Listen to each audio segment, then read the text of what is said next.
السلام عليكم ورحمة الله وبركاته، أهلا بيكم كل متابعيني، يا رب تكونوا كلكم بألف خير. ما تنسوش تسموا بالله وتصلوا على الرسول في التعليقات، اللهم صل وسلم وبارك عليك يا حبيبي يا رسول الله.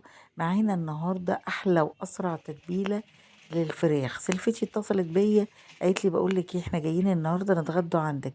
طبعا الخبر صدمني، أعمل إيه يا جماعة؟ ولا مطلعة حاجة ولا عاملة حسابي.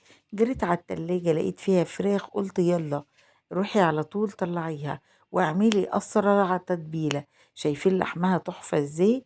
أحلى تتبيلة للفراخ المشوية وفي الخلاط. صدقوني، أحلى تتبيلة للفراخ المشوية هتعمليها في الخلاط، ومن غير بقى افتكاسات ولا بهارات ولا أي حاجة. هتعملي باللي موجود عندك في البيت أحلى وأطعم فراخ. طبعا يا جماعة أنا بقطع لكم الفراخ بوريكم لحمها من جوه، بس بصراحة هي كانت سخنة جدا جدا.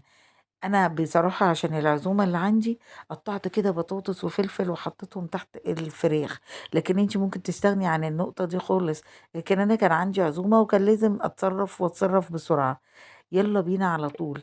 معايا طماطماية، يعني بالظبط طماطمتين، وفلفل حامي، ومعايا زي ما انتوا شايفين كده ليمونة. هناخدوا القشر بتاعها بس نحطوه جوه الخلاط، وربع كوباية من الزيت، معلقتين كبار من الدبس الرمان، معلقتين كبار من صلصة الطماطم، ربع كوباية من اللبن أو زبادي، والبهارات ملح فلفل باربيكيا، بصل بودر توم بودر. طلعت الخلطة من الخلاط وتبلت فيها الفراخ وركنتها عمال ما أقطع البطاطس. قطعت كده بطاطس وشرايح طماطم، وكان معايا باقي بصل مبشور حطيته برضو كده. وعايزة اقول لكم ان انتوا تقدروا تستغنوا عن خطوة البطاطس دي خالص براحتكم جدا.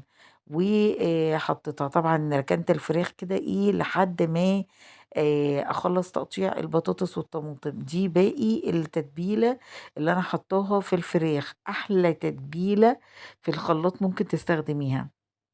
نزلتها كده على البطاطس، طبعا انا ظبط ملحها وفلفلها، نزلتها كده على البطاطس. عايزه اقول لك مش هتحتاجي نقطه ميه في التتبيله دي. خلاص كده قلبت البطاطس حلوة قوي. هبتدي ان انا ارص الفراخ بتاعتي. في الوقت ده مشغلة طبعا الفرن على درجة حرارة 200. الشبكة الرف الاول ليه؟ علشان يسخن معايا، ولما تيجي تخش الفراخ تكون متظبطة. دي البصل يا جماعة المبشور اللي انا هحطه عليها، وده اللي استخدمته. ممكن تقطعي البصل جوليان زي ما انت حابة، مفيش مشكلة. وهابتدي إن أنا أرص الفراخ بعد ما نزّلت كل البطاطس في الصينية ورصيتها. الفراخ أنا مقطّعاها زي ما أنا قُلت لكم قطع كبيرة وقطع صغيرة عشان الولاد. لمّا آجي زي ما أنتم شايفين الفراخ بتطلع سخنة جدًا وأنا عندي عزومة فما عنديش وقت.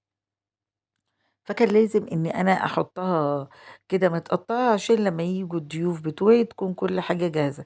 عايزة أقولك إن انتي ممكن تسيبي الفراخ قطع كبيرة عادي جدا، ممكن تقطعيها 8 زي ما انتي حابة يا جماعة. الأسلوب اللي انتي بتحبي تاكلي بيه دي حاجة بتاعتك، التقطيع ده بتاعك.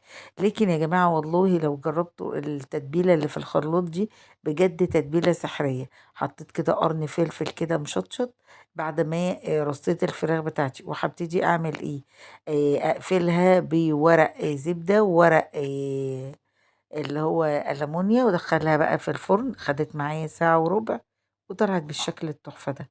بتمنى وصفتي النهاردة تكون عجبتكم. متنسونيش لايك وشير وسبسكرايب، واشوفكم ان شاء الله على خير في فيديو جديد.